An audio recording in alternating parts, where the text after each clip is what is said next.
नमस्कार बच्चों। आशा करता हूँ आप सभी लोग अच्छे होंगे। तो चलिए हम लोग आज की पढ़ाई शुरू करते हैं। पढ़ाई से पहले हम लोगों कल हम लोगों ने नाउन पढ़ा था, तो मैंने कुछ होमवर्क दिया हुआ था आप लोगों को। तो हम देखते हैं कि आप लोगों ने क्या ठीक तरीके से किया है क्या। चलिए हम लोग देखते हैं। कल मैंने पहला वर्ड लिखा था राम, दूसरा वर्ड लिखा था बॉय, तीसरा वर्ड लिखा था क्लास, चौथा वर्ड लिखा था मिल्क, पांचवा वर्ड लिखा था काइंडनेस, आगे गर्ल, उसके आगे आर्मी, फिर हेल्थ, पटना,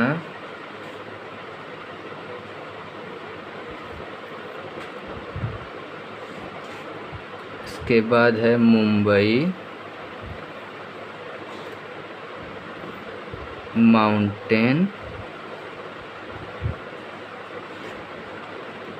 और हिमालय।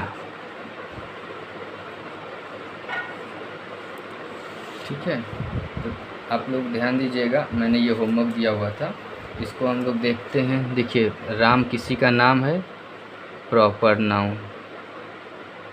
बॉय बॉय मतलब ढेर सारे लड़के आ जाएंगे, तो ये कॉमन नाउन। क्लास आपका ये कई लड़कों लड़कियों का, टीचरों का समूह होगा, तो ये आपका ये आपका कलेक्टिव नाउन। ठीक है, प्रॉपर नाउन। ये मटेरियल नाउन, मिल्क है ना, METER, मटेरियल नाउन। ठीक है, ये मटेरियल नाउन हो जाएगा। काइंडनेस ये एब्स्ट्रैक्ट नाउन। ठीक है, ये गर्ल भी आपका कॉमन नाउन। आर्मी आपका कलेक्टिव नाउन। ठीक है, आप लिख लीजिएगा ऐसे। हेल्थ भी आपका एब्स्ट्रैक्ट नाउन। पटना किसी प्लेस का नाम है, ये प्रॉपर नाउन। मुंबई भी प्रॉपर नाउन। ठीक है, माउंटेन आपका कॉमन नाउन, क्योंकि माउंटेन में कई सारे माउंटेन आ जाएंगे ना, तो कॉमन नाउन। हिमालय, देखिए एक माउंटेन है जो हिमालय है, ये प्रॉपर नाउन आएगा, क्योंकि ये माउंटेन तो है लेकिन ये किसी माउंटेन का नाम है। ढेर सारे ऐसे माउंटेन होते हैं जिनका नाम होता है। ठीक है, तो ये प्रॉपर नाउन में आ जाएगा। तो आप लोग मिला लीजिए, जिसका जितना सही हो ईमानदारी से कमेंट में बताइएगा कि मेरा इतना सही है, इतना गलत है। ठीक है, चलिए अब इसको हम मिटा देते हैं। ठीक है,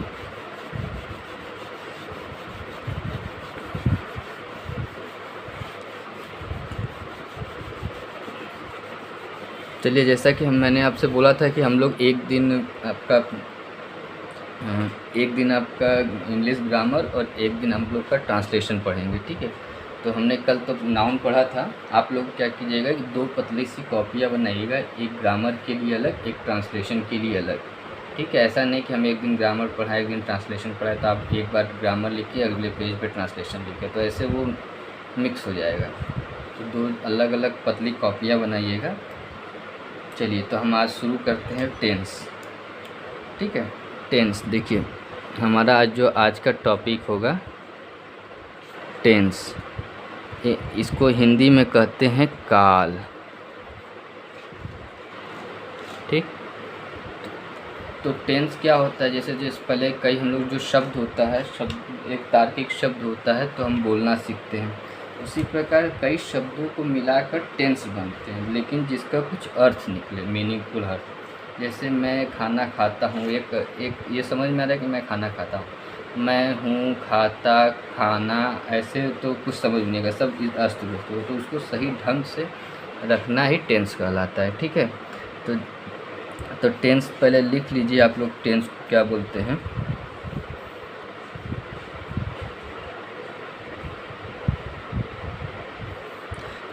टेंस। ठीक है, तो टेंस कितने प्रकार के होते हैं आप बताइए। Types of tense, types of tense. ठीक है, टेंस के प्रकार, पहला है प्रेजेंट टेंस, प्रेजेंट टेंस। दूसरा है पास्ट टेंस, पास्ट टेंस। तीसरा है फ्यूचर टेंस। ध्यान से देखिएगा, ठीक है। प्रेजेंट टेंस को हम लोग क्या कहेंगे हिंदी में? वर्तमान काल। इसको क्या कहेंगे? पास्ट टेंस को भूत काल। इसे क्या कहेंगे? फ्यूचर टेंस को भविष्य काल। ठीक है। अब वर्तमान काल में भी हमारे 4 पार्ट आते हैं। ठीक है, वर्तमान पार्ट में भी 4 पार्ट आते हैं। इस पहला होता है present indefinite tense, present indefinite tense, आगे लिख लीजिएगा। ठीक है। दूसरा होता है प्रेजेंट कंटिन्यूअस। आप लोग पूरा डिटेल में लिखिएगा, प्रेजेंट मैं शॉर्ट में लिख रहा हूँ। Present continuous tense. तीसरा क्या होता है? Present perfect tense. चौथा क्या होता है? Present perfect continuous tense. ठीक है। अब इसे आप लोग लिख, जैसे हमारे टेंस हो गए, टेंस के 3 टाइप होते हैं, present tense, past tense, future tense. तो प्रेजेंट टेंस में होता है present indefinite, present continuous, present perfect, present perfect continuous tense. पहले हम इन चारों को पढ़ेंगे, उसी सेम उसके बाद आएगा हमारा पास्ट टेंस। पास्ट टेंस में भी सेम आएगा, past present past indefinite, past continuous, past perfect continuous. ऐसे फ्यूचर में भी आएगा। तभी 1 बाय 1 हम एक एक करके धीरे धीरे पढ़ते चलेंगे। ठीक है। तो आप इसको उतार लीजिए, फिर हम प्रेजेंट इंडेफिनिट से चालू करते हैं।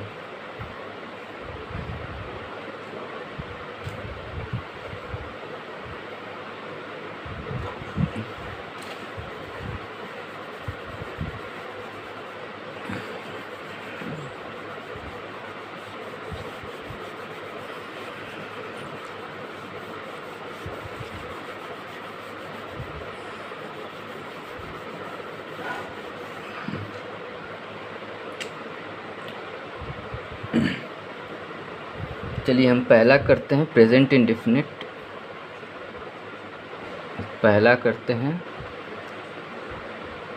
Present indefinite tense. ठीक है। स्पेलिंग लिख लीजिएगा INDEFINITE, प्रेजेंट इंडेफिनिट टेंस। ठीक है। अब इसकी हम लोग पहचान क्या करेंगे कि प्रेजेंट इंडेफिनिट टेंस है क्या। ठीक है। इसके जैसे लिखिए, वाक्य के अंत में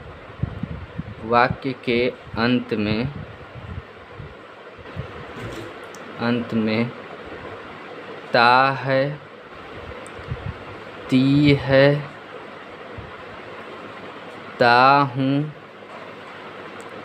ते हैं आदि आए तो वह present indefinite and present indefinite tense कहलाता है। ठीक है। प्रेजेंट इंडेफिनिट टेंस की क्या पहचान होती है कि किसी वाक्य के आखिर में ता है, ती है, तो है, ता हूँ, ते हैं, ये आते हैं तो प्रेजेंट इंडेफिनिट टेंस कहलाते हैं। जैसे वह खाना खाता है, राम सोता है, वह मैदान में खेलते हैं, ठीक है। इस प्रकार के जो सेंटेंस है, जैसे लास्ट में ता है, ती है आया ना, तो इस प्रकार के टेंस को प्रेजेंट इंडेफिनिट टेंस कहते हैं। इसके बनाने के क्या नियम होते हैं, देखिए इसके बनाने के नियम ये होते हैं कि पहले सब्जेक्ट आता है, ठीक है, फिर उसके बाद इसमें वर्ब आता है, ठीक है, वर्ब का फर्स्ट फॉर्म आता है, वर्ब आएगा और वर्ब में एस या ईएस जुड़ के आएगा, ठीक है, और साथ में उसके बाद अदर वर्ड जो भी आएगा, जो स्कूल जाता है तो स्कूल को अदर वर्ड्स में लिखेंगे हम लोग, ठीक है। ठीक, जैसे आप मैं यहाँ लिखता हूँ एक सेंटेंस और एस अथवा ईएस कहाँ लगता है इस बात का ध्यान रखिएगा, ठीक है, एस या ईएस, ठीक है, ये कहाँ लगता है, देखिए ही, शी, इट या किसी का नाम, ठीक है, ही, शी, इट या किसी का नाम आए तो उसके बाद जो होता है वर्ब में एस अथवा ईएस लगे। अगर यहाँ पे ही आ गया तो यहाँ पे एस अथवा ईएस लगेगा, अगर ही ये नहीं आया तो यहाँ पे एस अथवा ईएस नहीं लगेगा, ठीक है। जैसे फॉर एग्जांपल देखते हैं हमें, जैसे मैं आम खाता हूँ, ठीक है, तो यहाँ पे आप इसका ट्रांसलेशन जब करना होगा इंग्लिश में, आई का मैं, खाने का होता है ईट, EAT, आई ईट मैंगो, ठीक है। लेकिन यहीं पे अगर आ जाए राम आम खाता है, यहाँ पे आ जाए यहाँ पे आ जाए राम आम खाता है, तो यहाँ पे आप लिखेंगे राम ईट्स, EATS मैंगो, ठीक है। आप समझ में आया, आई है तो ईट लगा है, राम है तो इट्स लगा है, तो वही मैं बता रहा हूँ कि अगर सब्जेक्ट में ही, शी, इट या किसी का नाम आए तो वहाँ पे वर्ब के साथ एस अथवा ईएस लगेगा, ठीक है। चलिए हम इसके कुछ हम लोग ट्रांसलेशन करते हैं, इसे आप लिख लीजिए तो फिर हम ट्रांसलेशन करके बताते हैं तो कैसे होगा, तो अच्छी तरीके से और समझ में आएगा।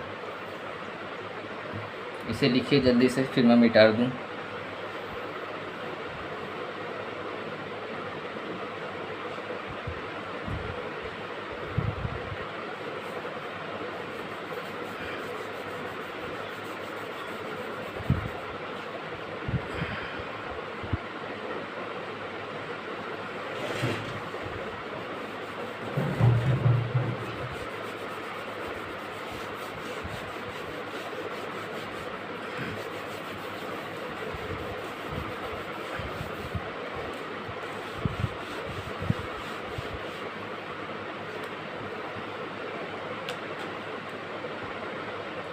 चलिए जैसे एग्ज़ाम्पल लिखते हैं, हम स्कूल जाते हैं, ठीक है। यहाँ पे एग्ज़ाम्पल हम लोग लिखने चलते हैं, पहले हिंदी में लिखते हैं, हम स्कूल जाते हैं, ठीक है। एक सेंटेंस यहाँ पे लिखते हैं,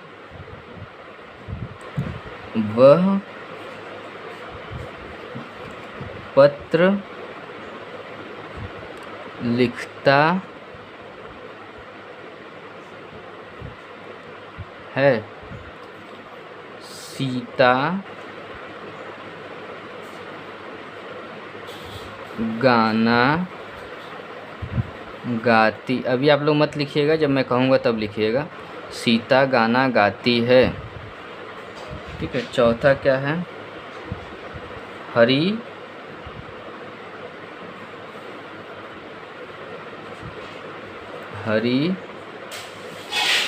किताब पढ़ता है, ठीक है। अब देखिए इन ट्रांसलेशन बताया था, वाक्य ये प्रेजेंट इंडेफिनिट का सेंटेंस का, ठीक है। ते हैं, ता है, ती है, ता है, ठीक है, आया ना वाक्य का आखिर में। तो ऐसे सेंटेंस को प्रेजेंट इंडेफिनिट टेंस कहेंगे। अब इसके बनाने के नियम बताया हूँ कि ही सी इट आए, अगर सब्जेक्ट में यहाँ पर यह ही सी इट आए तो एस अथवा ईएस लगेगा, अदरवाइज़ वर्ब का जो लगना हो वो लगेगा, जैसे वर्ब का फर्स्ट फॉर्म लगेगा। ठीक है, जैसे हम स्कूल जाते हैं, वी जाने का होता है गो, वी गो टू। देखिए जब भी गो आएगा तो टू साथ में आएगा। ठीक है, वी गो टू स्कूल, हम स्कूल जाते हैं। ठीक है, अब यहाँ पे अगर आ जाता कि वी की जगह आ जाता कि सीता स्कूल जाती तो सीता गोस टू स्कूल हो जाएगा, तब यहाँ पे ईएस होता है। मान लीजिए यहाँ पे मैं लिख देता सीता स्कूल जाती है, तो यहाँ पे सीता नाम आ गया किसी का, ही शी इट या किसी का नाम आ गया, तो यहाँ पे गो के साथ लास्ट में ईएस आ जाएगा, गोस टू स्कूल। ये इसका सही ट्रांसलेशन हुआ। ठीक है, समझ में आ रहा होगा आप लोग को। तो हमारा अगला है कि वह पत्र लिखता है। यहाँ वह है किसी लड़के के लिए बोला जा रहा है, तो लड़के के लिए वह की अंग्रेजी होती है ही। ठीक है, लिखने का होता है राइट, RITS, लेकिन वह है मैं बताया था ही शी इट के साथ एस लगेगा, तो ही राइट्स अ लेटर। ठीक है, समझ में आ रहा होगा आप लोगों को। इसी प्रकार सीता गाना गाती है, सीता किसी का नाम है, तो सीता गाने का होता है सिंग, सीता नाम है तो एस लगेगा, गाना का होता है song, Sita sings a song. अब उसका आगे होगा हरी किताब पढ़ता है, हरी पढ़ने का होता है रीड, हरी नाम है तो एस लग गया, हरी रीड्स बुक। ठीक है, अब मान लीजिए यहाँ पे वह को हम चेंज करते हैं, जैसे मैं पत्र लिखता हूँ, तो यहाँ पे मैं की अंग्रेजी आई, लिखने का होता है write, I write a letter. ठीक है, मैं पत्र लिखता हूँ, आई राइट अ लेटर। ठीक है, यहाँ ए हटा दीजिएगा, आई राइट लेटर, मैं पत्र लिखता हूँ। वैसे पत्र एक ही बार में एक ही लिखा जाता है, इसलिए ए लगा दिया जाता है। ठीक है, तो बेटर ए लगाए रखिए, छोड़िए। आई राइट अ लेटर। सीता गाना गाती है, यहाँ पे सीता है, यहाँ पे अगर मैं लिख देता कि तुम गाना गाते हो, तो यहाँ पे तुम की अंग्रेजी यू होती है, यू सिंग अ सॉन्ग। यहाँ पे एस नहीं लगी, देखिए वहाँ एस लगा, यहाँ से यू सिंग अ सॉन्ग, क्योंकि गाना एक बार में एक ही गा सकते हैं, एक बार में दो गाना नहीं गा सकते। हरी किताब पढ़ता है, मान लीजिए हरी की जगह हो जाता वे किताब पढ़ते हैं, तो वे की अंग्रेजी दे रीड बुक। ठीक है, वे किताब पढ़ते हैं। आशा, ये देखिए सिंपल सेंटेंस है, ये सारे जो प्रेजेंट इंडेफिनिट हैं इसके सिंपल सेंटेंस है। अभी इसके आगे आएगा, या आप लोग इसको उतारिए, अभी इसके आगे आएगा कि नेगेटिव सेंटेंस, फिर उसमें आएगा इंट्रोगेटिव सेंटेंस इसी के। तो नेगेटिव मतलब नकारात्मक सेंटेंस, जैसे हम स्कूल जाते हैं तो आगे आएगा हम स्कूल नहीं जाते हैं, फिर हम स्कूल क्यों नहीं जाते हैं, तो क्यों मैं स्कूल नहीं जाता हूँ। तो ऐसे तमाम तरीके के सेंटेंस आएंगे जिसको हम बनाएंगे और इसकी हम लोग प्रैक्टिस करेंगे डेली बेसिस पे, जिससे हम क्या होता है हमारे लिखने के साथ साथ हम बोलना भी सीखेंगे और पढ़ना भी सीखेंगे। ठीक है, तो हम बोल रहे हैं, जब आप लोग बोलेंगे हम आपका एक क्लास ले लेंगे ये गूगल के ज़रिए, तो आप लोग को वहाँ पे सब अपने अपने घर में बैठ के सबको इंग्लिश बोलेंगे और हम बताएंगे कैसे कैसे करना है। ठीक है, फिलहाल इसको उतार लीजिए जल्दी से।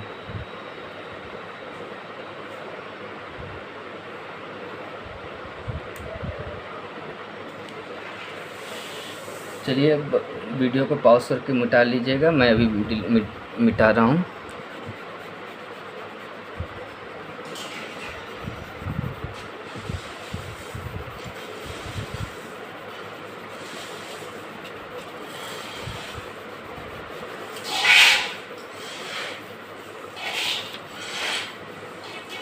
ठीक है बच्चों, अब कल हम इसके बाद इसके और भी दूसरे प्रकार पढ़ाएंगे, जैसे इसका निगेटिव और इंट्रोगेटिव पढ़ाएंगे।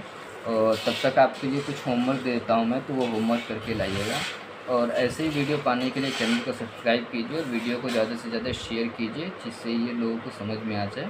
और कोई दिक्कत हो तो आप कमेंट में मुझसे पूछ सकते हैं कि क्या दिक्कत है। जल्दी आपकी एक ऑनलाइन क्लास भी शुरू होगी। आपकी एक वीकली क्लास शुरू होगी, इसमें आप इंग्लिश बोलेंगे। तो जल्दी से चैनल को सब्सक्राइब कीजिए और वीडियो को लाइक कीजिए और होमवर्क लिख लीजिए। चलिए, तुम वहाँ नाचते हो,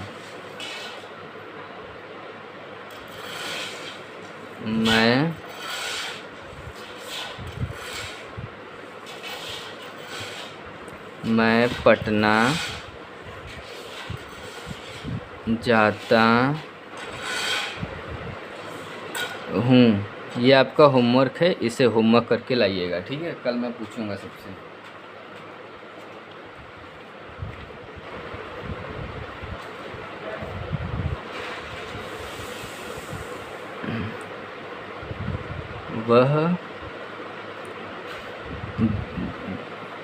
वह मैदान में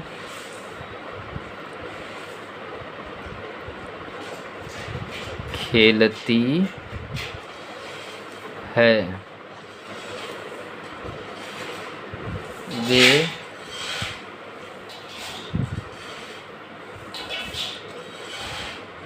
तेजी से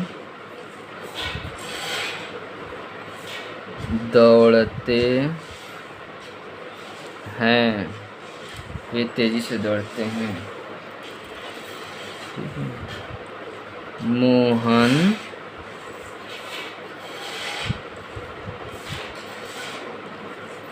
साइकिल चलाता है,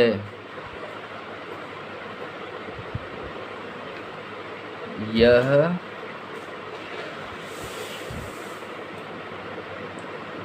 नहीं 1 2 3 4 5। ठीक है, 5 है। आप इन पाँचों को सही से करके आइएगा। जिसकी इंग्लिश नहीं, तेज़ी से का होता है फास्ट। ठीक है, FAST। इसका इंग्लिश होता है फास्ट। जिसकी इंग्लिश नहीं है, मैदान का होता है फील्ड। ठीक है, तो इसको कल करके लाइएगा, तो मैं आपसे पूछूंगा भी, फिर देखा जाएगा कि आपने सही कितना किया। चलिए ठीक है, तब तक के लिए बाय बाय, टाटा। और अपना ध्यान रखिएगा और घर वालों का भी ध्यान रखिएगा। चलिए, कल मिलते हैं।